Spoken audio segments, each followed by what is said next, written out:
Hello everyone, स्वागत है जी ਤੁਹਾਡੇ ਆਪਣੇ YouTube ਚੈਨਲ ਸਰਵ ਸਟੱਡੀ ਕਲਾਸਿਸ ਦੇ ਉੱਪਰ। ਤੇ ਅੱਜ ਆਪਾਂ ਡਿਸਕਸ ਕਰਨ ਜਾ ਰਹੇ ਹਾਂ ਆਪਣੇ ਪੰਜਾਬੀ ਦੇ ਬਹੁਤ ਹੀ ਪ੍ਰਸਿੱਧ ਸਫ਼ਰਨਾਮਾ ਲੇਖਕ ਅਤੇ ਸਾਹਿਤਕਾਰ ਬਲਰਾਜ ਸਾਹਨੀ ਜੀ। ਜਿਹੜੇ ਬਲਰਾਜ ਸਾਹਨੀ ਜੀ ਹੈ, ਇਹਨਾਂ ਦੀ ਖਾਸੀਅਤ ਇਹ ਹੈ ਕਿ ਇਹਨਾਂ ਨੇ ਸਾਹਿਤਕਾਰ ਹੋਣ ਦੇ ਨਾਲ ਨਾਲ ਅਦਾਕਾਰ ਦਾ ਰੋਲ ਵੀ ਜਿਹੜਾ ਹੈ ਉਹ ਅਦਾ ਕੀਤਾ ਹੈ। ਇਹਨਾਂ ਨੇ ਕਾफ़ੀ ਜਿਹੜੀਆਂ ਫਿਲਮਾਂ ਉਹ ਬਣਾਈਆਂ, ਡਾਇਰੈਕਟ ਵੀ ਕੀਤੀਆਂ ਅਤੇ ਕਾफ़ੀ ਫਿਲਮਾਂ ਦੇ ਵਿੱਚ ਇਹਨਾਂ ਨੇ ਅਦਾਕਾਰੀ ਦਾ ਜਿਹੜਾ ਮਹਾਨ ਕਾਰਜ ਹੈ ਉਹ ਵੀ ਕੀਤਾ ਹੈ। ਤਾਂ ਤੁਸੀਂ ਯਾਦ ਰੱਖਣਾ ਹੈ ਕਿ ਸਾਹਿਤਕਾਰ ਹੋਣ ਦੇ ਨਾਲ ਨਾਲ ਅਦਾਕਾਰ ਨੇ ਬਲਰਾਜ ਸਾਹਨੀ ਜੀ। ਤਾਂ ਬਲਰਾਜ ਸਾਹਨੀ ਜੀ ਨੂੰ ਸ਼ੁਰੂ ਕਰਨ ਤੋਂ ਪਹਿਲਾਂ ਮੈਂ ਤੁਹਾਨੂੰ ਦੱਸਦਾ ਜੀ, ਜਿਹੜੇ ਇਸ ਤੋਂ ਪਹਿਲਾਂ ਦੇ ਵਾਰਤਕਕਾਰ ਹੈ ਉਹ ਵੀ ਆਪਾਂ ਸਾਰੇ ਕਰ ਚੁੱਕੇ ਹਾਂ ਅਤੇ ਉਹਨਾਂ ਦਾ ਲਿੰਕ ਮਿਲੂਗਾ ਤੁਹਾਨੂੰ ਆਪਣੇ ਇਸ ਵੀਡੀਓ ਦੇ ਡਿਸਕ੍ਰਿਪਸ਼ਨ ਬਾਕਸ ਦੇ ਵਿੱਚੋਂ। ਅਗਰ ਤੁਸੀਂ ਇਸ ਤੋਂ ਪਹਿਲਾਂ ਦੇ ਵਾਰਤਾਕਾਰ ਦੇਖਣਾ ਚਾਹੁੰਦੇ ਹੋ ਤਾਂ ਤੁਸੀਂ ਇਸ ਵੀਡੀਓ ਦੇ ਡਿਸਕ੍ਰਿਪਸ਼ਨ ਬਾਕਸ ਦੇ ਵਿੱਚੋਂ ਲਿੰਕ ਨੂੰ ਓਪਨ ਕਰਕੇ ਜਿਹੜੀਆਂ ਪਹਿਲਾਂ ਵਾਲੇ ਵਾਰਤਾਕਾਰ ਹੈ ਉਹਨਾਂ ਨੂੰ ਕਰ ਸਕਦੇ ਹੋ। ਤਾਂ ਅੱਜ ਆਪਾਂ ਕਰਦੇ ਹਾਂ ਜੀ ਆਪਣਾ ਅੱਜ ਦਾ ਲੈਕਚਰ ਸਟਾਰਟ। ਬਲਰਾਜ ਸਾਹਨੀ ਜੀ ਨੂੰ ਡਿਸਕਸ ਕਰਦੇ ਹਾਂ, ਇਹਨਾਂ ਦੀ ਜੀਵਨ ਅਤੇ ਵਿਚਾਰਧਾਰਾ ਬਾਰੇ ਆਪਾਂ ਜਿਹੜੀ ਹੈ ਵਿਚਾਰ ਚਰਚਾ ਕਰਦੇ ਹਾਂ। ਤਾਂ ਸ਼ੁਰੂ ਕਰਦੇ ਹਾਂ ਜੀ ਆਪਾਂ ਸਭ ਤੋਂ ਪਹਿਲਾਂ ਇਹਨਾਂ ਦੇ ਜੀਵਨ ਕਾਲ ਤੋਂ। ਤਾਂ ਦੇਖੋ ਜੀ, ਜਿਹੜਾ ਇਹਨਾਂ ਦਾ ਹੈਗਾ ਜੀਵਨ ਕਾਲ, ਇਹ ਆਪਣੇ ਕੋਲ ਹੈ ਜੀ 1913 ਤੋਂ ਲੈ ਕੇ 1973 ਤੱਕ। 1913 ਦੇ ਵਿੱਚ ਇਹਨਾਂ ਦਾ ਜਨਮ ਹੁੰਦਾ, 1973 ਦੇ ਵਿੱਚ ਇਹਨਾਂ ਦਾ ਦੇਹਾਂਤ ਹੁੰਦਾ। ਨੈਕਸਟ ਆਪਾਂ ਦੇਖਦੇ ਹਾਂ ਜੀ ਇਹਨਾਂ ਦਾ ਜਨਮ ਸਥਾਨ। ਤੁਸੀਂ ਦੇਖੋਗੇ ਕਿ ਆਪਣੇ ਜਿੰਨੇ ਵੀ ਆਪਾਂ ਵਾਰਤਕਕਾਰ ਕੀਤੇ ਆ ਸਾਰੇ ਇਸੇ ਪੈਟਰਨ ਦੇ ਵਿੱਚ ਹੀ ਆਪਾਂ ਕੀਤੇ ਹੈ। ਜੀਵਨ ਕਾਲ, ਜਨਮ ਸਥਾਨ, ਫਿਰ ਉਹਨਾਂ ਦੇ ਜੀਵਨ ਬਾਰੇ ਜਾਣਕਾਰੀ ਹੈ ਅਤੇ ਫਿਰ ਉਹਨਾਂ ਦੀਆਂ ਰਚਨਾਵਾਂ ਦੇ ਬਾਰੇ ਜਿਹੜੀ ਵਿਚਾਰਧਾਰਾ ਹੈ ਉਹਨੂੰ ਆਪਾਂ ਡਿਸਕਸ ਕੀਤਾ ਹੈ। ਉਸੇ ਵੇ ਦੇ ਨਾਲ ਜੀਵਨ ਕਾਲ ਇਹਨਾਂ ਦਾ ਆਪਾਂ ਡਿਸਕਸ ਕਰ ਚੁੱਕੇ ਜੀ 1913 ਤੋਂ ਲੈ ਕੇ 1973। ਜਨਮ ਸਥਾਨ ਹੈ ਜੀ ਇਹਨਾਂ ਦਾ ਆਪਣੇ ਕੋਲ ਰਾਵਲਪਿੰਡੀ। ਅੱਗੇ ਆਪਾਂ ਦੇਖਦੇ ਹਾਂ ਜੀ ਇਹਨਾਂ ਦੇ ਪਿਤਾ ਜੀ ਦਾ ਨਾਮ ਹੈਗਾ ਆਪਣੇ ਕੋਲ ਹਰਬੰਸ ਲਾਲ ਸਾਹਨੀ। ਠੀਕ ਹੈ ਜੀ, ਪਿਤਾ ਜੀ ਦਾ ਨਾਮ ਇਹਨਾਂ ਦਾ ਹਰਬੰਸ ਲਾਲ ਸਾਹਨੀ। ਇਹਨਾਂ ਦੇ ਮਾਤਾ ਜੀ ਦਾ ਨਾਮ ਹੈ ਸ਼੍ਰੀਮਤੀ ਲਕਸ਼ਮੀ ਦੇਵੀ। ਇਹਨਾਂ ਦੀ ਪਤਨੀ ਦੇ ਆਪਾਂ ਨੂੰ ਦੋ ਨਾਮ ਮਿਲਦੇ ਹੈ, ਦਮਯੰਤੀ ਐਂਡ ਸੰਤੋਸ਼। ਠੀਕ ਹੈ ਜੀ, ਇਹਨਾਂ ਦੇ ਪਤਨੀ ਦੇ ਨਾਮ ਨੇ। ਇਹਨਾਂ ਦੇ ਭਰਾ ਹੈਗੇ ਸੀ ਜੀ ਭੀਸ਼ਮ ਸਾਹਨੀ। ਪੇਪਰ ਦੇ ਪੁਆਇੰਟ ਆਫ ਵਿਊ ਤੋਂ ਕੋਈ ਇੰਨੇ ਇੰਪੋਰਟੈਂਟ ਨਹੀਂ ਹੈਗੇ, ਪਰ ਜਿਹੜੇ ਇਹਨਾਂ ਦੇ ਬ੍ਰਦਰ ਹੈ, ਜਿਹੜੇ ਭੀਸ਼ਮ ਸਾਹਨੀ ਜੀ ਹੈ, ਇਹਨਾਂ ਨੇ ਵੀ ਅਦਾਕਾਰੀ ਦੇ ਖੇਤਰ ਦੇ ਵਿੱਚ ਜਿਹੜਾ ਹੈਗਾ ਉਹ ਕਾਰਜ ਕੀਤਾ ਹੈ। ਇਹਨਾਂ ਨੇ ਕਾफ़ੀ ਫਿਲਮਾਂ ਨੂੰ ਡਾਇਰੈਕਟ ਕੀਤਾ ਹੈ ਅਤੇ ਇਹਨਾਂ ਦਾ ਵੀ ਜਿਹੜਾ ਹੈਗਾ ਸਾਹਿਤ ਦੇ ਖੇਤਰ ਦੇ ਵਿੱਚ ਮਹਾਨ ਯੋਗਦਾਨ ਹੈ। ਤਾਂ ਹੀ ਮੈਂ ਇਹਨਾਂ ਦਾ ਨਾਮ ਇੱਥੇ ਮੈਂਸ਼ਨ ਕੀਤਾ। ਇਹਨਾਂ ਦੇ ਬ੍ਰਦਰ ਦਾ ਨਾਮ ਹੈ ਜੀ ਭੀਸ਼ਮ ਸਾਹਨੀ। ਅੱਗੇ ਆਪਾਂ ਦੇਖਦੇ ਹਾਂ ਜੀ ਇਹਨਾਂ ਦੇ ਬਚਪਨ ਦਾ ਨਾਮ ਕੀ ਸੀ ਇਹਨਾਂ ਦਾ। ਅਤੇ ਇਹਨਾਂ ਦਾ ਬਚਪਨ ਦਾ ਨਾਮ ਹੈ ਜੀ ਯੁਧਿਸ਼ਟਰ। ਠੀਕ ਹੈ, ਤੁਹਾਨੂੰ ਪੁੱਛਿਆ ਜਾ ਸਕਦਾ ਹੈ ਕਿ ਬਲਰਾਜ ਸਾਹਨੀ ਦਾ ਬਚਪਨ ਦਾ ਨਾਮ ਕੀ ਸੀਗਾ, ਤਾਂ ਉਹ ਸੀਗਾ ਆਪਣੇ ਕੋਲ ਯੁਧਿਸ਼ਟਰ। ਨੈਕਸਟ, ਕਿਸੇ ਵੀ ਵਾਰਤਕਾਰ ਦੇ ਲੇਖਕ ਦੇ ਪੜਾਅ ਅਤੇ ਕਾਲ ਬਹੁਤ ਹੀ ਇੰਪੋਰਟੈਂਟ ਹੁੰਦੇ ਹੈ। ਕਾਲ ਅਤੇ ਪੜਾਅ ਦੇ ਵਿੱਚੋਂ ਅਕਸਰ ਕੁਐਸਚਨ ਪੁੱਛਿਆ ਜਾਂਦਾ ਹੈ। ਤਾਂ ਇਹਨਾਂ ਦਾ ਪੜਾਅ ਹੈ ਜੀ ਆਪਣੇ ਕੋਲ ਤੀਸਰਾ ਅਤੇ ਕਾਲ ਹੈ ਜੀ ਇਹਨਾਂ ਦਾ ਨਵੀਨ ਕਾਲ। ਤਾਂ ਅੱਗੇ ਦੇਖਦੇ ਹਾਂ ਜੀ ਆਪਾਂ ਇਹਨਾਂ ਨੇ ਜਿਹੜੇ ਮਹਾਨ ਕਾਰਜ ਕੀਤੇ ਹੈ ਉਹਨਾਂ ਦੀ ਕਰਦੇ ਹਾਂ ਆਪਾਂ ਡਿਸਕਸ਼ਨ। ਤਾਂ ਦੇਖੋ ਜੀ, ਇਹਨਾਂ ਦੇ ਮਹੱਤਵਪੂਰਨ ਜਾਣਕਾਰੀ ਦੇ ਵਿੱਚ ਇਹਨਾਂ ਦੁਆਰਾ ਕੀਤੇ ਹੋਏ ਮਹਾਨ ਕਾਰਜ। ਸਭ ਤੋਂ ਪਹਿਲਾ ਪੁਆਇੰਟ ਉਹੀ ਹੈ ਜਿਹੜਾ ਮੈਂ ਤੁਹਾਨੂੰ ਸਟਾਰਟਿੰਗ 'ਤੇ ਪਹਿਲਾਂ ਵੀ ਦੱਸਿਆ ਸੀਗਾ ਕਿ ਇਹ ਬਲਰਾਜ ਸਾਹਨੀ ਸਾਹਿਤਕਾਰ ਹੋਣ ਦੇ ਨਾਲ ਨਾਲ ਮੂਲ ਰੂਪ ਦੇ ਵਿੱਚ ਅਦਾਕਾਰ ਸਨ। ਤਾਂ ਅਦਾਕਾਰੀ ਦਾ ਜਿਹੜਾ ਮਹਾਨ ਕੰਮ ਹੈ ਉਹ ਇਹਨਾਂ ਨੇ ਕੀਤਾ ਹੈ ਸਾਹਿਤਕਾਰ ਹੋਣ ਦੇ ਨਾਲ ਨਾਲ। ਨੈਕਸਟ ਆਪਣੇ ਕੋਲ ਜਿਹੜਾ BBC ਲੰਡਨ ਹੈ, ਰੇਡੀਓ ਦਾ ਬਹੁਤ ਵਧੀਆ ਚੈਨਲ ਹੈ ਇਹ BBC ਲੰਡਨ। ਤਾਂ ਉਹਦੇ ਵਿੱਚ ਇਹਨਾਂ ਨੇ ਅਨਾਊਂਸਰ ਦੀ ਜਿਹੜੀ ਨੌਕਰੀ ਹੈ, ਅਨਾਊਂਸਰ ਹੈ ਜਿਹੜੇ ਰਹੇ ਨੇ ਇਹ BBC ਲੰਡਨ ਦੀ ਹਿੰਦੀ ਸੇਵਾ ਰੇਡੀਓ ਦੇ ਵਿੱਚ ਅਨਾਊਂਸਰ ਰਹੇ ਹਨ। ਇੱਕ ਜਿਹੜੇ ਆਪਣੇ ਇਹਨਾਂ ਦੇ ਨਾਲ ਰਿਲੇਟਡ ਇੱਕ ਮਹੱਤਵਪੂਰਨ ਕਾਰਜ ਇਹ ਹੈ ਕਿ 1938 ਦੇ ਵਿੱਚ ਇਹਨਾਂ ਨੇ ਮਹਾਤਮਾ ਗਾਂਧੀ ਦੇ ਨਾਲ ਕੰਮ ਕੀਤਾ। ਠੀਕ ਹੈ ਜੀ, ਕੁਐਸਚਨ ਪੁੱਛਿਆ ਜਾ ਸਕਦਾ ਹੈ ਕਿ ਕਿਹੜੇ ਸਾਹਿਤਕਾਰ ਨੇ, ਕਿਹੜੇ ਅਦਾਕਾਰ ਨੇ ਪੰਜਾਬੀ ਸਾਹਿਤ ਦੇ ਜਿਨ੍ਹਾਂ ਨੇ ਮਹਾਤਮਾ ਗਾਂਧੀ ਦੇ ਨਾਲ ਕੰਮ ਕੀਤਾ। ਮੋਸਟ ਇੰਪੋਰਟੈਂਟ ਹੈ ਜੀ। ਤਾਂ ਇਹ ਹੈਗੇ ਜੀ ਆਪਣੇ ਕੋਲ ਬਲਰਾਜ ਸਾਹਨੀ ਜੀ। ਇਹਨਾਂ ਨੇ 1938 ਦੇ ਵਿੱਚ ਮਹਾਤਮਾ ਗਾਂਧੀ ਦੇ ਨਾਲ ਕੰਮ ਜਿਹੜਾ ਹੈ ਉਹ ਕੀਤਾ ਹੈ। ਅੱਗੇ ਇੱਕ ਸਕੂਲ ਸੀਗਾ ਜੀ ਇਹਨਾਂ ਦਾ ਸ਼ਾਂਤੀ ਨਿਕੇਤਨ, ਜਿਹੜਾ ਕਿ 1930 ਦੇ ਵਿੱਚ ਸਥਾਪਿਤ ਹੋਇਆ, ਸ਼ਾਂਤੀ ਨਿਕੇਤਨ ਸਕੂਲ। ਤਾਂ ਸ਼ਾਂਤੀ ਨਿਕੇਤਨ ਸਕੂਲ ਦੇ ਵਿੱਚ ਇਹ 1934 ਤੋਂ ਲੈ ਕੇ 1940 ਤੱਕ ਪੜ੍ਹਾਉਂਦੇ ਰਹੇ ਹੈ। ਕੀ ਉੱਥੇ ਇਹਨਾਂ ਨੇ ਟੀਚ ਕੀਤਾ? ਹਿੰਦੀ ਅਤੇ ਅੰਗਰੇਜ਼ੀ ਦੇ ਟੀਚਰ ਰਹੇ ਹੈ ਇਹ ਸ਼ਾਂਤੀ ਨਿਕੇਤਨ ਸਕੂਲ ਦੇ ਵਿੱਚ। ਇਹ ਵੀ ਇਹਨਾਂ ਦੇ ਨਾਲ ਰਿਲੇਟਡ ਇੱਕ ਮਹੱਤਵਪੂਰਨ ਜਾਣਕਾਰੀ ਹੈ, ਮਹੱਤਵਪੂਰਨ ਪੁਆਇੰਟ ਹੈ। ਕੁਐਸਚਨ ਪੇਪਰ ਦੇ ਵਿੱਚ ਬਣਾਇਆ ਜਾ ਸਕਦਾ ਹੈ ਕਿ ਕਿਹੜੇ ਸਕੂਲ ਦੇ ਵਿੱਚ ਇਹ ਕਿਹੜਾ ਸਬਜੈਕਟ ਪੜ੍ਹਾਉਂਦੇ ਰਹੇ ਹੈ। ਤੇ ਸ਼ਾਂਤੀ ਨਿਕੇਤਨ ਸਕੂਲ ਦੇ ਵਿੱਚ ਹਿੰਦੀ ਤੇ ਅੰਗਰੇਜ਼ੀ ਪੜ੍ਹਾਉਂਦੇ ਰਹੇ ਨੇ। ਅੱਗੇ ਦੇਖੋ ਜੀ, ਇਹਨਾਂ ਨੂੰ ਕੀ ਹੈਗਾ, ਜਿਹੜੇ ਬਲਰਾਜ ਸਾਹਨੀ ਜੀ ਹੈ, ਸਭ ਤੋਂ ਪਹਿਲਾਂ ਜਿਹੜਾ ਇਹਨਾਂ ਦਾ ਰੁਝਾਨ ਸੀਗਾ ਉਹ ਅੰਗਰੇਜ਼ੀ ਸਾਹਿਤ ਲਿਖਣ ਦੇ ਵਿੱਚ ਸੀਗਾ। ਜਿਹੜਾ ਇਹਨਾਂ ਦਾ ਸ਼ੁਰੂ ਦੇ ਵਿੱਚ ਸ਼ੁਰੂਆਤੀ ਦੌਰ ਦੇ ਵਿੱਚ ਜਿਹੜਾ ਰੁਝਾਨ ਸੀ ਇਹਨਾਂ ਦਾ, ਉਹ ਆਪਣੇ ਕੋਲ ਅੰਗਰੇਜ਼ੀ ਸਾਹਿਤ ਲਿਖਣ ਦਾ ਸੀਗਾ। ਠੀਕ ਹੈ ਜੀ। ਤਾਂ ਪਹਿਲਾਂ ਇਹਨਾਂ ਨੇ ਕੀ ਹੈ, ਅੰਗਰੇਜ਼ੀ ਸਾਹਿਤ ਦੇ ਵਿੱਚ ਰਚਨਾ ਕੀਤੀ ਹੈਗੀ ਹੈ। ਇਹਨਾਂ ਦਾ ਪਹਿਲਾਂ ਜ਼ਿਆਦਾ ਰੁਝਾਨ ਅੰਗਰੇਜ਼ੀ ਸਾਹਿਤ ਦੇ ਵਿੱਚ ਸੀਗਾ। ਸ਼ੁਰੂਆਤੀ ਦੌਰ ਦੇ ਵਿੱਚ ਇਹਨਾਂ ਨੇ ਅੰਗਰੇਜ਼ੀ ਦੇ ਵਿੱਚ ਹੀ ਸਾਹਿਤ ਲਿਖਣਾ ਸ਼ੁਰੂ ਕੀਤਾ ਹੈ ਅਤੇ ਜਿਹੜੀਆਂ ਇਹਨਾਂ ਨੇ ਅੰਗਰੇਜ਼ੀ ਦੇ ਵਿੱਚ ਕਵਿਤਾਵਾਂ ਸੀਗੀਆਂ ਉਹ ਰਾਵੀ ਮੈਗਜ਼ੀਨ ਦੇ ਵਿੱਚ ਛਪਦੀਆਂ ਸੀ। ਇਹ ਕੁਐਸਚਨ ਪੇਪਰ ਪੁੱਛਿਆ ਜਾ ਸਕਦਾ ਹੈ ਕਿ ਜਿਹੜਾ ਰਵਿੰਦਰਨਾਥ ਟੈਗੋਰ ਜੀ ਹੈ, ਬਲਰਾਜ ਸਾਹਨੀ ਜੀ ਹੈ, ਅਤੇ ਇਹਨਾਂ ਦਾ ਜਿਹੜੀਆਂ ਪਹਿਲਾਂ ਸ਼ੁਰੂਆਤੀ ਦੌਰ ਦੇ ਵਿੱਚ ਜਿਹੜੀਆਂ ਅੰਗਰੇਜ਼ੀ ਦੇ ਵਿੱਚ ਕਵਿਤਾਵਾਂ ਛਪੀਆਂ ਉਹ ਕਿਹੜੇ ਮੈਗਜ਼ੀਨ ਦੇ ਵਿੱਚ ਛਪਦੀਆਂ ਰਹੀਆਂ, ਤਾਂ ਰਾਵੀ ਮੈਗਜ਼ੀਨ ਦੇ ਵਿੱਚ। ਫਿਰ ਇਸ ਤੋਂ ਬਾਅਦ ਕੀ ਹੋਇਆ ਕਿ ਜਦੋਂ ਇਹਨਾਂ ਨੇ ਅੰਗਰੇਜ਼ੀ ਸਾਹਿਤ ਦੀ ਰਚਨਾ ਸ਼ੁਰੂ ਕੀਤੀ ਤਾਂ ਰਵਿੰਦਰਨਾਥ ਟੈਗੋਰ ਜੀ ਨੂੰ ਮਿਲੇ। ਜਦੋਂ ਇਹ ਰਵਿੰਦਰਨਾਥ ਟੈਗੋਰ ਜੀ ਨੂੰ ਮਿਲੇ ਤਾਂ ਉਸ ਤੋਂ ਬਾਅਦ ਰਵਿੰਦਰਨਾਥ ਟੈਗੋਰ ਨੇ ਇਹਨਾਂ ਨੂੰ ਪ੍ਰੇਰਨਾ ਦਿੱਤੀ ਕਿ ਜੇ ਤੁਸੀਂ ਕੋਈ ਮਹਾਨ ਕਾਰਜ ਕਰਨਾ ਚਾਹੁੰਦੇ ਹੋ ਜਾਂ ਮਹਾਨ ਬਣਨਾ ਚਾਹੁੰਦੇ ਹੋ ਤਾਂ ਪਹਿਲਾਂ ਤੁਹਾਨੂੰ ਆਪਦੀ ਭਾਸ਼ਾ ਦੇ ਵਿੱਚ ਕੰਮ ਕਰਨ ਦੀ ਲੋੜ ਹੈ। ਤਾਂ ਉਹਨਾਂ ਨੇ ਪ੍ਰੇਰਨਾ ਦਿੱਤੀ ਇਹਨਾਂ ਨੂੰ ਕਿ ਤੁਸੀਂ ਅੰਗਰੇਜ਼ੀ ਸਾਹਿਤ ਵੀ ਲਿਖਣਾ ਚਾਹੀਦਾ ਤੁਹਾਨੂੰ, ਪਰ ਜਿਹੜਾ ਆਪਣਾ ਪੰਜਾਬੀ ਸਾਹਿਤ ਹੈ ਉਹਨੂੰ ਨਹੀਂ ਛੱਡਣਾ ਚਾਹੀਦਾ, ਉਹਦੇ ਵਿੱਚ ਤੁਹਾਨੂੰ ਰਚਨਾ ਕਰਨੀ ਚਾਹੀਦੀ ਹੈ। ਤਾਂ ਇਹਨਾਂ ਬਾਰੇ ਬਹੁਤ ਇੰਪੋਰਟੈਂਟ ਗੱਲ ਹੈ ਕਿ ਇਹਨਾਂ ਨੇ ਰਵਿੰਦਰਨਾਥ ਟੈਗੋਰ ਦੀ ਪ੍ਰੇਰਨਾ ਸਦਕਾ ਪੰਜਾਬੀ ਸਾਹਿਤ ਦੇ ਵਿੱਚ ਰਚਨਾ ਸ਼ੁਰੂ ਕੀਤੀ ਹੈ।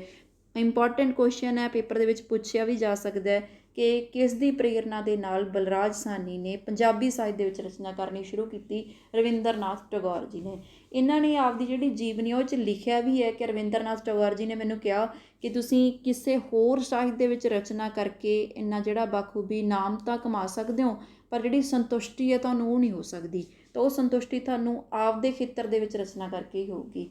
ਤਾਂ ਇਹਨਾਂ ਦੀਆਂ ਇਹ ਮਤਲਬ ਕਹਿਣ 'ਤੇ ਇਸ ਪ੍ਰੇਰਨਾ ਦੇ ਸਦਕਾ ਇਹਨਾਂ ਨੇ ਪੰਜਾਬੀ ਸਾਹਿਤ ਜਿਹੜਾ ਹੈ ਉਹਦੇ ਵਿੱਚ ਰਚਨਾ ਕਰਨੀ ਸ਼ੁਰੂ ਕੀਤੀ ਹੈ। ਇਹਨਾਂ ਬਾਰੇ ਬਹੁਤ ਇੰਪੋਰਟੈਂਟ ਗੱਲ ਹੈ। ਅੱਗੇ ਨੈਕਸਟ ਆਪਾਂ ਦੇਖਦੇ ਹਾਂ ਜੀ, ਪਹਿਲਾਂ ਹੀ ਮੈਂ ਤੁਹਾਨੂੰ ਦੱਸਿਆ ਕਿ ਇਹ ਜਿਹੜੇ ਹੈਗੇ ਆ ਪ੍ਰਸਿੱਧ ਸਫ਼ਰਨਾਮਾ ਲੇਖਕ ਨੇ। ਸਫ਼ਰਨਾਮਾ ਸਾਹਿਤ ਦੇ ਵਿੱਚ ਇਹਨਾਂ ਨੇ ਨਾਮ ਖੱਟਿਆ ਹੈਗਾ ਅਤੇ ਇਹਨਾਂ ਨੂੰ ਸਭ ਤੋਂ ਵਧੀਆ ਸਫ਼ਰਨਾਮਾ ਲੇਖਕ ਕਿਹਾ ਜਾਂਦਾ ਹੈ। ਤੁਹਾਨੂੰ ਪੁੱਛਿਆ ਜਾ ਸਕਦਾ ਹੈ ਕਿ ਜਿਨ੍ਹਾਂ ਨੇ ਸਫ਼ਰਨਾਮਾ ਮਤਲਬ ਲਿਖਿਆ ਹੈਗਾ ਤਾਂ ਸਭ ਤੋਂ ਵਧੀਆ ਸਫ਼ਰਨਾਮਾ ਲੇਖਕ ਇਹਨਾਂ ਨੂੰ ਮੰਨਿਆ ਜਾਂਦਾ ਤਾਂ ਬਲਰਾਜ ਸਾਹਨੀ ਜੀ ਹੈ, ਜਿਨ੍ਹਾਂ ਨੂੰ ਸਭ ਤੋਂ ਪ੍ਰਸਿੱਧ ਜਿਹੜੇ ਹੈਗੇ ਆ, ਸਭ ਤੋਂ ਵਧੀਆ ਸਫ਼ਰਨਾਮਾ ਲੇਖਕ ਮੰਨਿਆ ਜਾਂਦਾ ਹੈ। ਅੱਗੇ ਜੇ ਇਹਨਾਂ ਨਾਲ ਸੰਬੰਧਿਤ ਜਾਣਕਾਰੀ ਹੈ ਕਿ ਇਹਨਾਂ ਨੇ ਮੈਗਜ਼ੀਨ ਦਿੱਤੇ ਹੈਗੇ ਹੈ, ਅਤੇ ਇਹਨਾਂ ਦੇ ਜਿਹੜੇ 2 ਮੈਗਜ਼ੀਨ ਹੈ, ਬਹੁਤ ਇੰਪੋਰਟੈਂਟ ਮੈਗਜ਼ੀਨ ਹੈ, 2 ਮੈਗਜ਼ੀਨ ਲਿਖੇ ਇਹਨਾਂ ਨੇ। ਤਾਂ ਕਿਹੜੇ ਮੈਗਜ਼ੀਨ ਹੈ ਜੀ? ਇੱਕ ਤਾਂ ਇਹਨਾਂ ਦਾ ਮੈਗਜ਼ੀਨ ਹੈ ਆਪਣੇ ਕੋਲ ਹਕੀਕਤ, ਅਤੇ ਅਗਲਾ ਆਪਣੇ ਕੋਲ ਹੈਗਾ ਜੀ ਇਹਨਾਂ ਦਾ ਮੰਡੇ ਮਾਰਨਿੰਗ। ਜਿਹੜਾ ਇਹਨਾਂ ਦਾ ਮੰਡੇ ਮਾਰਨਿੰਗ ਹੈ ਸਪਤਾਹਿਕ ਪੱਤਰ ਹੈ। ਤੁਹਾਨੂੰ ਪੁੱਛਿਆ ਜਾ ਸਕਦਾ ਹੈ ਕਿ ਮੰਡੇ ਮਾਰਨਿੰਗ ਹਫਤਾਵਾਰੀ ਹੈ ਕਿ ਮਾਸਿਕ ਹੈ ਕਿ ਦੈਨਿਕ ਹੈ, ਤਾਂ ਇਹ ਆਪਣੇ ਕੋਲ ਸਪਤਾਹਿਕ ਪੱਤਰ ਹੈ ਅਤੇ ਇਹਨਾਂ ਨੇ ਆਪਣੀ ਪਤਨੀ ਦੇ ਨਾਲ ਰਲ ਕੇ ਕੱਢਿਆ ਸੀਗਾ। ਇਹ ਦੋਨੋਂ ਨਾਮ ਤੁਸੀਂ ਯਾਦ ਰੱਖਣੇ ਇਹਨਾਂ ਦੇ ਮੈਗਜ਼ੀਨ ਦੇ, ਹਕੀਕਤ ਔਰ ਮੰਡੇ ਮਾਰਨਿੰਗ। ਅੱਗੇ ਦੇਖਦੇ ਹਾਂ ਜੀ ਆਪਾਂ ਇਹਨਾਂ ਨੇ ਜਿਹੜਾ ਫਿਲਮੀ ਦੇ ਜੀਵਨ ਦੇ ਵਿੱਚ ਜਿਹੜੀ ਇਹਨਾਂ ਨੇ ਮਤਲਬ ਕੀ ਜਿਹੜੇ ਮਹਾਨ ਕਾਰਜ ਕੀਤੇ ਹੈ, ਕਿੱਥੋਂ ਇਹਨਾਂ ਨੇ ਅਦਾਕਾਰੀ ਆਪਣੀ ਸ਼ੁਰੂ ਕੀਤੀ ਹੈ। ਤਾਂ ਦੇਖੋ ਜੀ, ਇਹਨਾਂ ਨੇ ਜਿਹੜੀ ਆਪਦੀ ਅਦਾਕਾਰੀ ਆ ਉਹ ਧਰਤੀ ਕੇ ਲਾਲ ਫਿਲਮ ਸੀਗੀ, ਬਹੁਤ ਜ਼ਿਆਦਾ ਇੰਪੋਰਟੈਂਟ, ਬਹੁਤ ਜ਼ਿਆਦਾ ਮਹੱਤਵਪੂਰਨ ਫਿਲਮ ਹੈ, ਬਹੁਤ ਪ੍ਰਸਿੱਧ ਰਹੀ ਹੈ। ਉਹਦੇ ਤੋਂ ਇਹਨਾਂ ਨੇ ਫਿਲਮੀ ਅਦਾਕਾਰੀ ਸ਼ੁਰੂ ਕੀਤੀ ਹੈ।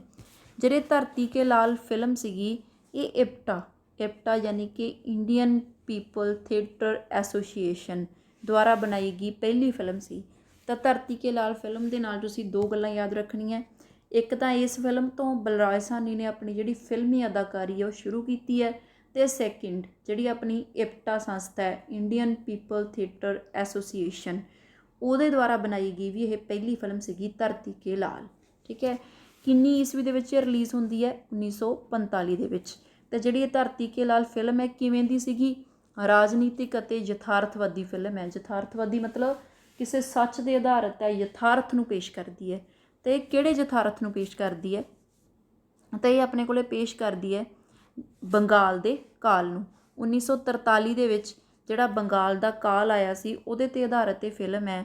ਉਹਦੇ ਵਿੱਚ ਫਸੇ ਇੱਕ ਪਰਿਵਾਰ ਦੀ ਕਹਾਣੀ ਨੂੰ ਇਹਦੇ ਵਿੱਚ ਬਿਆਨ ਕੀਤਾ ਗਿਆ। ਠੀਕ ਹੈ ਜੀ। ਇਹਦੇ ਵਿੱਚ 2-3 ਕੁਐਸਚਨ ਇੰਪੋਰਟੈਂਟ ਹੈ ਕਿ ਕਿਹੜੀ ਫਿਲਮ ਤੋਂ ਅਦਾਕਾਰੀ ਸ਼ੁਰੂ ਕੀਤੀ ਹੈ? ਧਰਤੀ ਕੇ ਲਾਲ। ਧਰਤੀ ਕੇ ਲਾਲ ਕਿਵੇਂ ਦੀ ਫਿਲਮ ਹੈ? ਰਾਜਨੀਤਿਕ ਅਤੇ ਯਥਾਰਥਵਾਦੀ ਫਿਲਮ ਹੈ। ਕਿਸ ਚੀਜ਼ ਨੂੰ ਪੇਸ਼ ਕਰਦੀ ਹੈ? ਬੰਗਾਲ ਦੇ ਕਾਲ ਨੂੰ। ਰਿਲੀਜ਼ ਕਦੋਂ ਹੁੰਦੀ ਹੈ? 1945 ਦੇ ਵਿੱਚ। ਅਤੇ ਇੱਕ ਨੈਕਸਟ ਕੀ ਹੈਗੀ ਹੈ? ਇਹ ਇਪਟਾ ਦੁਆਰਾ, ਇੰਡੀਅਨ ਪੀਪਲ ਥੀਏਟਰ ਐਸੋਸੀਏਸ਼ਨ ਦੁਆਰਾ ਬਣਾਈ ਗਈ ਪਹਿਲੀ ਫਿਲਮ ਹੈ। ਬਹੁਤ ਹੀ ਇੰਪੋਰਟੈਂਟ ਹੈ ਜੀ, ਤੁਸੀਂ ਇਹਨੂੰ ਯਾਦ ਰੱਖਣਾ ਸਾਰੀਆਂ ਗੱਲਾਂ ਨੂੰ।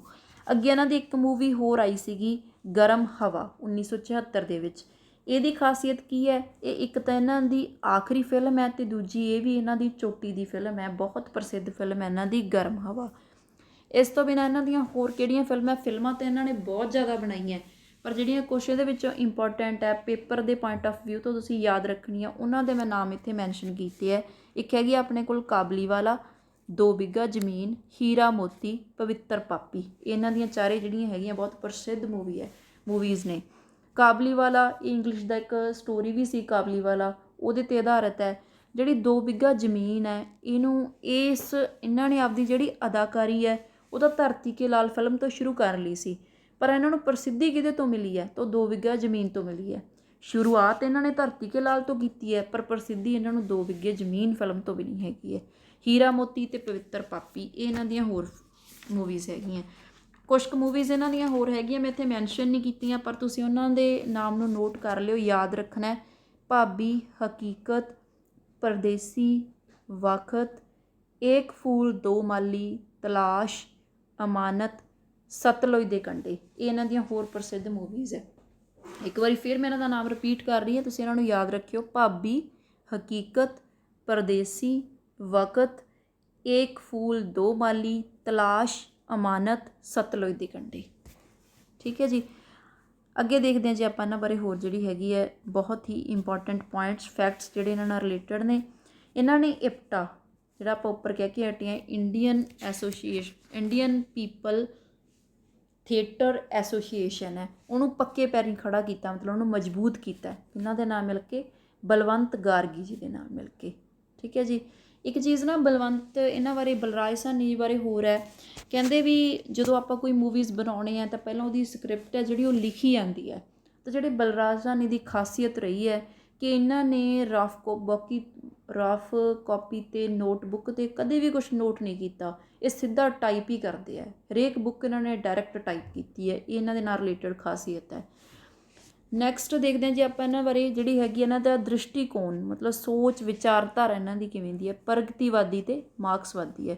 ਇੰਪੋਰਟੈਂਟ ਹੈ ਪੇਪਰ ਦੇ ਪੁਆਇੰਟ ਆਫ ਵਿਊ ਤੋਂ ਕਿ ਇਹਨਾਂ ਦਾ ਦ੍ਰਿਸ਼ਟੀਕੋਣ ਕਿਵੇਂ ਦਾ, ਪ੍ਰਗਤੀਵਾਦੀ ਅਤੇ ਮਾਰਕਸਵਾਦੀ।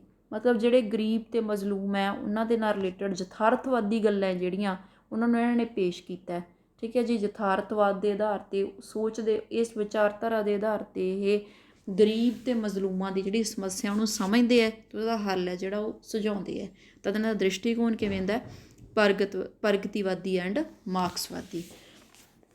ਇੱਕ ਇਹਨਾਂ ਨੂੰ ਸਿਨੇਮਾ ਅਤੇ ਸਟੇਜ ਦੀ ਬਹੁਤ ਜਾਣਕਾਰੀ ਸੀਗੀ। ਜੇ ਸਿਨੇਮਾ ਅਤੇ ਸਟੇਜ ਦੀ ਜਾਣਕਾਰੀ ਸੀ ਇਹਨਾਂ ਨੇ ਤਾਂ ਹੀ ਇੰਨੀ ਵਧੀਆ, ਇੰਨੀ ਬਾਖੂਬੀ ਅਦਾਕਾਰੀ ਹੈ ਜਿਹੜੀ ਉਹ ਨਿਭਾਈ ਹੈ। ਨੈਕਸਟ ਇਹਨਾਂ ਦੀ ਜਿਹੜੀਆਂ ਰਚਨਾਵਾਂ ਹੈਗੀਆਂ ਉਹਨਾਂ 'ਤੇ ਕਿਹੜੀ ਭਾਸ਼ਾ ਦੇ ਵਿੱਚ ਲਿਖੀਆਂ ਅਤੇ ਕਿਹੜੀ ਬੋਲੀ ਦਾ ਪ੍ਰਭਾਵ ਹੈ? ਤਾਂ ਉਹ ਹੈਗਾ ਜੀ ਆਪਣੇ ਕੋਲ ਟਕਸਾਲੀ ਪੰਜਾਬੀ ਭਾਸ਼ਾ ਦੇ ਵਿੱਚ ਇਹਨਾਂ ਨੇ ਲਿਖੀਆਂ ਨੇ। ਟਕਸਾਲੀ ਪੰਜਾਬੀ ਦੇ ਉਸਤਾਦ ਵੀ ਇਹਨਾਂ ਨੂੰ ਕਿਹਾ ਜਾਂਦਾ ਬਲਰਾਜ ਸਾਹਨੀ ਜੀ ਨੂੰ। ਅਤੇ ਉਹਨਾਂ 'ਤੇ ਪ੍ਰਭਾਵ ਕਾਹਦਾ ਹੈ? ਪੋਠੋਹਾਰੀ ਲਹਿੰਦੀ ਦਾ ਪ੍ਰਭਾਵ ਹੈ। ਪੋਠੋਹਾਰੀ ਲਹਿੰਦੀ ਦਾ ਪ੍ਰਭਾਵ ਤਾਂ ਹੋਏਗਾ ਹੀ, ਕਿਉਂਕਿ ਜਦੋਂ ਤੁਸੀਂ ਦੇਖਣਾ ਹੁੰਦਾ ਨਾ ਵੀ ਪ੍ਰਭਾਵ ਕਿਹੜੀ ਉਪਭਾਸ਼ਾ ਦਾ ਹੈ, ਤਾਂ ਉਦੋਂ ਤੁਸੀਂ ਇਸ ਕੁਐਸਚਨ ਦਾ ਆਨਸਰ ਇਸੇ ਗੱਲ 'ਚ ਹੀ ਆ ਜਾਂਦਾ ਕਿ ਉਹ ਰਹਿਣ ਵਾਲੇ ਕਿੱਥੋਂ ਦੇ ਸੀ ਅਤੇ ਉਹਨਾਂ ਦਾ ਜਨਮ ਸਥਾਨ ਕੀ ਸੀਗਾ।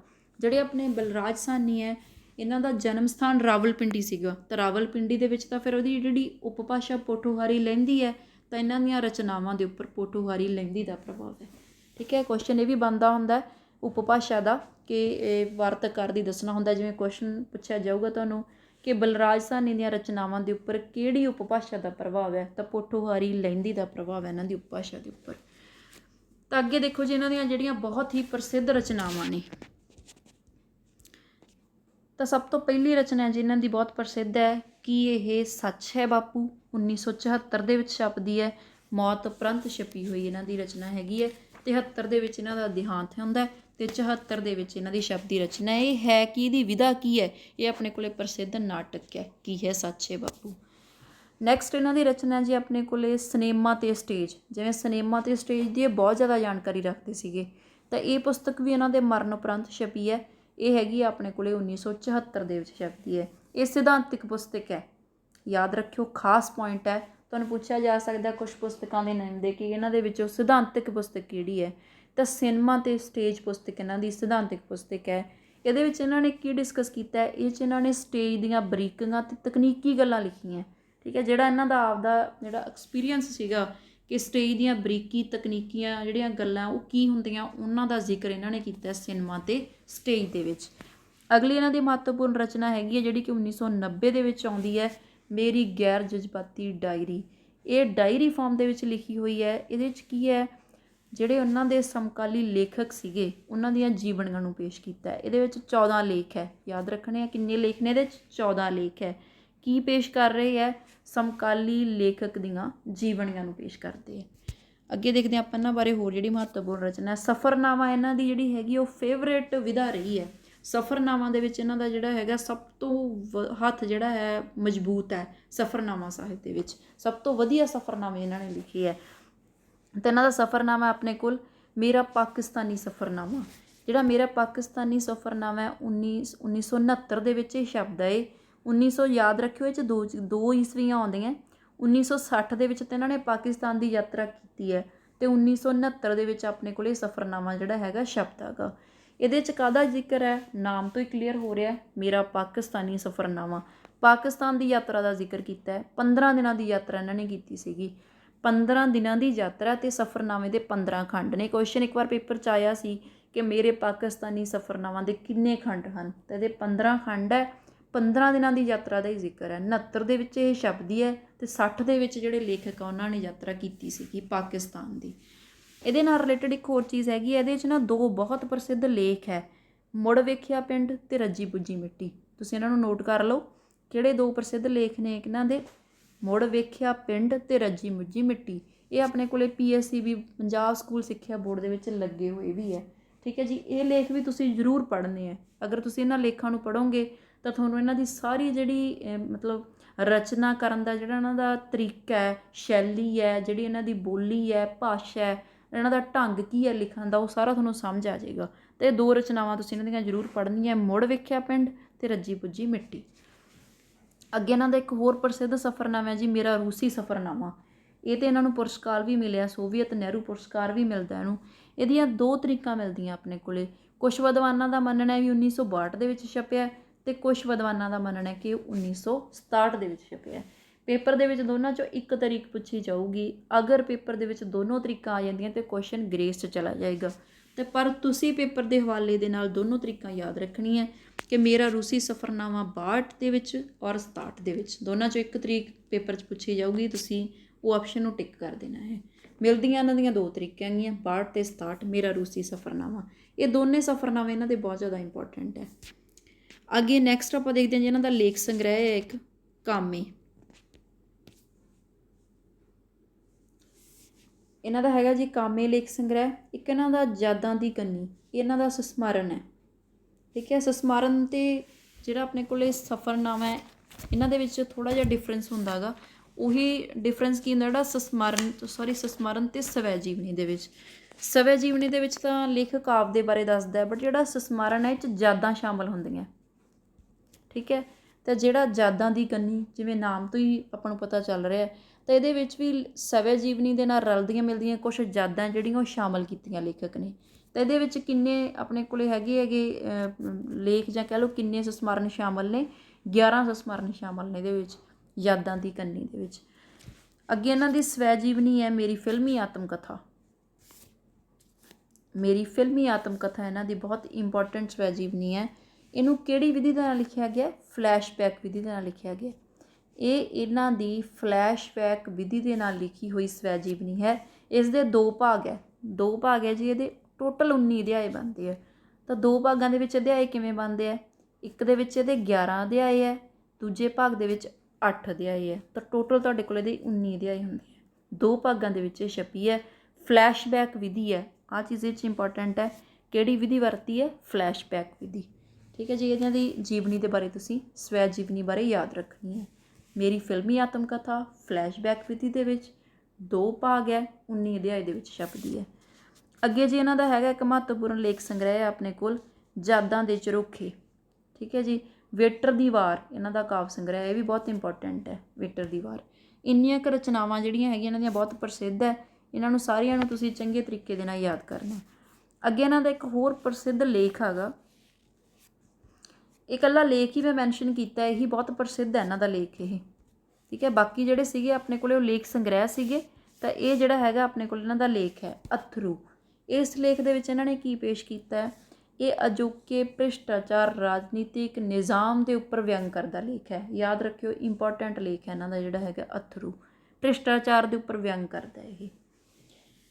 ਨੈਕਸਟ ਹੈ ਜੀ ਆਪਣੇ ਕੋਲ ਇਹਨਾਂ ਦੇ ਜਿਹੜੇ ਇਹਨਾਂ ਨੂੰ ਪੁਰਸਕਾਰ ਮਿਲੇ ਹੈਗੇ ਹੈ। ਜਦੋਂ ਇੰਨੇ ਮਹਾਨ ਅਦਾਕਾਰ ਨੇ ਤੇ ਇਹਨਾਂ ਨੂੰ ਫਿਰ ਪੁਰਸਕਾਰ ਵੀ ਜ਼ਰੂਰ ਮਿਲੇ ਹੋਣਗੇ। ਤਾਂ ਦੇਖੋ ਜੀ ਇਹਨਾਂ ਨੂੰ ਕਿਹੜੇ ਕਿਹੜੇ ਪੁਰਸਕਾਰ ਮਿਲੇ ਹੈ।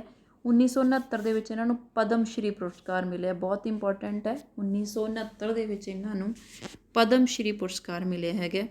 1971 ਦੇ ਵਿੱਚ ਇਹਨਾਂ ਨੂੰ ਭਾਸ਼ਾ ਵਿਭਾਗ ਵੱਲੋਂ ਸ਼੍ਰੋਮਣੀ ਲੇਖਕ ਪੁਰਸਕਾਰ ਮਿਲਿਆ। ਅਤੇ ਤੀਸਰਾ ਇਹਨਾਂ ਨੂੰ ਪਹਿਲਾਂ ਮੈਂ ਤੁਹਾਨੂੰ ਦੱਸ ਹੀ ਦਿੱਤਾ ਸੀ, ਮੇਰਾ ਰੂਸੀ ਸਫ਼ਰਨਾਮਾ ਅਤੇ ਸੋਵੀਅਤ ਲੈਂਡ ਨਹਿਰੂ ਪੁਰਸਕਾਰ ਮਿਲਿਆ। ਤਿੰਨੋਂ ਪੁਰਸਕਾਰ ਹੀ ਬਹੁਤ ਜ਼ਿਆਦਾ ਇੰਪੋਰਟੈਂਟ ਹੈ। ਪੇਪਰ ਦੇ ਹਵਾਲੇ ਦੇ ਨਾਲ ਤਿੰਨੋਂ ਹੀ ਪੁਰਸਕਾਰ ਜਿਹੜੇ ਹੈਗੇ ਤੁਸੀਂ ਯਾਦ ਰੱਖਣੇ ਆ। 69 ਦੇ ਵਿੱਚ ਇਹਨਾਂ ਨੂੰ ਪਦਮ ਸ਼੍ਰੀ, 71 ਦੇ ਵਿੱਚ ਇਹਨਾਂ ਨੂੰ ਮਿਲਦਾ ਹੈਗਾ ਸ਼੍ਰੋਮਣੀ ਲੇਖਕ ਪੁਰਸਕਾਰ ਭਾਸ਼ਾ ਵਿਭਾਗ ਪੰਜਾਬ ਦੇ ਵੱਲੋਂ, ਅਤੇ ਮੇਰਾ ਰੂਸੀ ਸਫ਼ਰਨਾਮਾ 'ਤੇ ਇਹਨਾਂ ਨੂੰ ਮਿਲਿਆ ਸੋਵੀਅਤ ਲੈਂਡ ਨਹਿਰੂ ਪੁਰਸਕਾਰ। ਠੀਕ ਹੈ ਜੀ, ਇੱਕ ਵਾਰੀ ਫਿਰ ਆਪਾਂ ਦੇਖ ਲੈਂਦੇ ਹਾਂ ਇਹਨਾਂ ਬਾਰੇ ਜਿਹੜੀ ਮਹੱਤਵਪੂਰਨ ਜਾਣਕਾਰੀ ਹੈ, ਜਿਹੜੀਆਂ ਇਹਨਾਂ ਬਾਰੇ ਪੇਪਰ ਦੇ ਹਵਾਲੇ ਤੋਂ ਇੰਪੋਰਟੈਂਟ ਪੁਆਇੰਟਸ ਨੇ। ਵੈਸੇ ਤਾਂ ਇਸ ਸਾਰੇ ਲੈਕਚਰ ਦੇ ਵਿੱਚ ਸਾਰੀਆਂ ਚੀਜ਼ਾਂ ਹੀ ਇੰਪੋਰਟੈਂਟ ਹੈਗੀਆਂ, ਸਾਰਿਆਂ ਨੂੰ ਤੁਸੀਂ ਚੰਗੇ ਤਰੀਕੇ ਦੇ ਨਾਲ ਯਾਦ ਕਰਨਾ ਹੈ। ਆ ਤਾਂ ਇਹਨਾਂ ਦੇ ਜੀਵਨ ਬਾਰੇ ਜਾਣਕਾਰੀ ਹੈ, ਜਨਮ ਸਥਾਨ ਬਾਰੇ ਹੈ, ਅਤੇ ਕਾਲ ਅਤੇ ਪੜਾਅ ਬਾਰੇ ਬਹੁਤ ਇੰਪੋਰਟੈਂਟ ਹੈ। ਸਾਰੀ ਜਾਣਕਾਰੀ ਤੁਸੀਂ ਚੰਗੀ ਤਰ੍ਹਾਂ ਰੱਟ ਲੈਣੀ ਹੈ। ਨੈਕਸਟ ਆਪਣੇ ਕੋਲ ਹੈਗਾ ਜੀ ਇਹਨਾਂ ਨੇ ਕਿਹੜੇ ਕਿਹੜੇ ਮਹਾਨ ਕਾਰਜ ਕੀਤੇ ਹੈ ਨਾ। ਅਦਾਕਾਰ ਰਹੇ ਨੇ ਇਹ, ਅਨਾਊਂਸਰ ਰਹੇ ਨੇ, ਮਹਾਤਮਾ ਗਾਂਧੀ ਨਾਲ ਕੰਮ ਕੀਤਾ ਹੈ, ਸ਼ਾਂਤੀ ਨਿਕੇਤਨ ਸਕੂਲ ਦੇ ਵਿੱਚ ਪੜ੍ਹਾਉਂਦੇ ਰਹੇ ਹੈ। ਠੀਕ ਹੈ, ਰਵਿੰਦਰ ਨਾਥ ਟੈਗੋਰ ਦੀ ਪ੍ਰੇਰਨਾ ਦੇ ਨਾਲ ਇਹਨਾਂ ਨੇ ਪੰਜਾਬੀ ਸਾਹਿਤ ਦੀ ਜਿਹੜੀ ਰਚਨਾ ਹੈਗੀ ਉਹ ਸ਼ੁਰੂ ਕੀਤੀ ਹੈ। ਸਭ ਤੋਂ ਵਧੀਆ ਸਫ਼ਰਨਾਮਾ ਲੇਖਕ ਹੈ। ਠੀਕ ਹੈ, ਮੈਗਜ਼ੀਨ ਦਿੱਤੀ ਹੈ 2 ਇਹਨਾਂ ਨੇ, ਜਿਹੜੇ ਕਿ ਇਹਨਾਂ ਦੇ ਬਹੁਤ ਜ਼ਿਆਦਾ ਪ੍ਰਸਿੱਧ ਹੈ। ਮੂਵੀਜ਼ ਦੇ ਵਿੱਚ ਇਹਨਾਂ ਦਾ ਮਹਾਨ ਕਾਰਜ ਹੈ, ਅਤੇ ਧਰਤੀ ਕੇ ਲਾਲ ਮੂਵੀ ਬਾਰੇ ਸਾਰੀ ਡਿਟੇਲ ਮੈਂ ਤੁਹਾਨੂੰ ਦਿੱਤੀ ਹੈ, ਇਹਨੂੰ ਚੰਗੇ ਤਰੀਕੇ ਨਾਲ ਯਾਦ ਕਰ ਲਿਓ। ਗਰਮ ਹਵਾ ਇਹਨਾਂ ਦੀ ਚੋਟੀ ਦੀ ਮੂਵੀ ਹੈ। ਇਸ ਤੋਂ ਬਾਅਦ ਇਹਨਾਂ ਦਾ ਸਭ ਤੋਂ ਮਹਾਨ ਕਾਰਜ ਜਿਹੜਾ ਪੇਪਰ ਦੇ ਵਿੱਚ 99% ਕੁਐਸਚਨ ਬਣ ਸਕਦਾ ਹੈ ਕਿ ਇਪਟਾ ਸੰਸਥਾ ਨੂੰ ਪੱਕੇ ਪੈਰੀ ਖੜਾ ਕੀਤਾ ਹੈ। ਦ੍ਰਿਸ਼ਟੀਕੋਣ ਹੈ ਇਹਨਾਂ ਦਾ ਪ੍ਰਗਤੀਵਾਦੀ ਐਂਡ ਮਾਰਕਸਵਾਦੀ। ਬੋਲੀ ਕਿਹੜੀ ਬੋਲੀ ਹੈ, ਕਿਹੜੀ ਭਾਸ਼ਾ ਹੈ, ਇਹ ਤਾਂ ਹਰੇਕ ਵਾਰਤਕਕਾਰ ਦੀ, ਹਰੇਕ ਲੇਖਕ ਦੀ ਇੰਪੋਰਟੈਂਟ ਹੁੰਦੀ ਹੀ ਹੈ। ਪ੍ਰਸਿੱਧ ਰਚਨਾਵਾਂ ਜਿਹੜੀਆਂ ਬਹੁਤ ਮਹੱਤਵਪੂਰਨ ਰਚਨਾਵਾਂ ਹੈ, ਪੇਪਰ ਦੇ ਹਵਾਲੇ ਤੋਂ ਪੁੱਛੀਆਂ ਜਾ ਸਕਦੀਆਂ, ਉਹਦੀਆਂ ਸਾਰੀਆਂ ਰਚਨਾਵਾਂ ਨੇ। ਇਹਨਾਂ ਨੂੰ ਤੁਸੀਂ ਚੰਗੀ ਤਰ੍ਹਾਂ ਯਾਦ ਕਰ ਲੈਣਾ ਗਾ। ਇਹਦੇ ਵਿੱਚੋਂ 2 ਜਿਹੜੇ ਇਹਨਾਂ ਦੇ ਸਫ਼ਰਨਾਮੇ ਨੇ ਬਹੁਤ ਜ਼ਿਆਦਾ ਇੰਪੋਰਟੈਂਟ ਹੈ, ਮੇਰਾ ਪਾਕਿਸਤਾਨੀ ਸਫ਼ਰਨਾਮਾ, ਮੇਰਾ ਰੂਸੀ ਸਫ਼ਰਨਾਮਾ, ਅਤੇ ਇੱਕ ਜਿਹੜੀ ਆ ਇਹਨਾਂ ਨੇ ਮੇਰੀ ਗੈਰ ਜਜ਼ਬਾਤੀ ਲਿਖੀ ਹੈ। ਠੀਕ ਹੈ, 14 ਲੇਖ ਹੈ ਜਿਹੜੇ ਸਮਕਾਲੀ ਲੇਖਕਾਂ ਦੀਆਂ ਜੀਵਨੀਆਂ ਨੂੰ ਪੇਸ਼ ਕਰਦੇ ਹੈ, ਅਤੇ ਇੱਕ ਇਹਨਾਂ ਦੀ ਆਪ ਦੀ ਜਿਹੜੀ ਜੀਵਨੀ ਹੈ ਬਹੁਤ ਇੰਪੋਰਟੈਂਟ ਹੈ, ਮੇਰੀ ਫਿਲਮੀ ਆਤਮ ਕਥਾ। ਇਹਨੂੰ ਵੀ ਤੁਸੀਂ ਯਾਦ ਕਰਨਾ ਗਾ। ਅੱਗੇ ਹੈਗੇ ਆ ਜਿਹੜਾ ਲੇਖ ਹੈ ਇੱਕ ਬਹੁਤ ਪ੍ਰਸਿੱਧ ਜਿਹੜਾ ਇਹਨਾਂ ਨੇ ਲਿਖਿਆ ਅੱਥਰੂ, ਅਤੇ ਨੈਕਸਟ ਇਹਨਾਂ ਨੂੰ ਜਿਹੜੇ ਇੰਪੋਰਟੈਂਟ ਪੁਰਸਕਾਰ ਮਿਲਦੇ ਆ, ਇਹਨਾਂ ਨੂੰ ਤੁਸੀਂ ਯਾਦ ਕਰ ਲੈਣਾ। ਤਾਂ ਇੱਥੇ ਹੀ ਜਿਹੜਾ ਆਪਣਾ ਅੱਜ ਦਾ ਲੈਕਚਰ ਹੈ ਜੀ ਬਲਰਾਜ ਸਾਹਨੀ ਜੀ, ਉਹਨੂੰ ਆਪਾਂ ਸਮਾਪਤ ਕਰਦੇ ਹਾਂ। ਇਹ ਸੀ ਜੀ ਆਪਣੇ ਕੋਲ ਬਲਰਾਜ ਸਾਹਨੀ ਬਾਰੇ ਸਾਰੀ ਮਹੱਤਵਪੂਰਨ ਜਾਣਕਾਰੀ ਅਤੇ ਵਿਚਾਰ ਚਰਚਾ। ਜੇ ਤੁਹਾਨੂੰ ਸਾਡਾ ਲੈਕਚਰ ਵਧੀਆ ਲੱਗਿਆ ਤਾਂ ਇਹਨੂੰ ਲਾਈਕ ਜ਼ਰੂਰ ਕਰਿਓ, ਸ਼ੇਅਰ ਜ਼ਰੂਰ ਕਰਿਓ। ਐਂਡ ਜੇ ਤੁਸੀਂ ਚਾਹੁੰਦੇ ਹੋ ਕਿ ਤੁਹਾਨੂੰ ਨੈਕਸਟ ਵੀਡੀਓ ਦੀ ਇਨਫੋਰਮੇਸ਼ਨ ਮਿਲੇ ਤਾਂ ਚੈਨਲ ਨੂੰ ਸਬਸਕ੍ਰਾਈਬ ਕਰਨਾ ਨਾ ਭੁੱਲਿਓ। ਪਲੀਜ਼ ਇਹ ਚੈਨਲ ਨੂੰ ਸਬਸਕ੍ਰਾਈਬ ਕਰ ਲਓ, ਲਾਈਕ ਕਰ ਦਿਓ ਤਾਂ ਕਿ ਮੈਨੂੰ ਨੈਕਸਟ ਵੀਡੀਓ ਬਣਾਉਣ ਦੀ ਮੋਟੀਵੇਸ਼ਨ ਮਿਲੇ। ਚੈਨਲ ਨੂੰ ਸਬਸਕ੍ਰਾਈਬ ਕਰ ਲਓ ਤਾਂ ਕਿ ਤੁਹਾਨੂੰ ਨੈਕਸਟ ਜਿਹੜੀ ਵੀਡੀਓ ਦੀ ਇਨਫੋਰਮੇਸ਼ਨ ਮਿਲ ਜਾਵੇ। ਧੰਨਵਾਦ ਜੀ।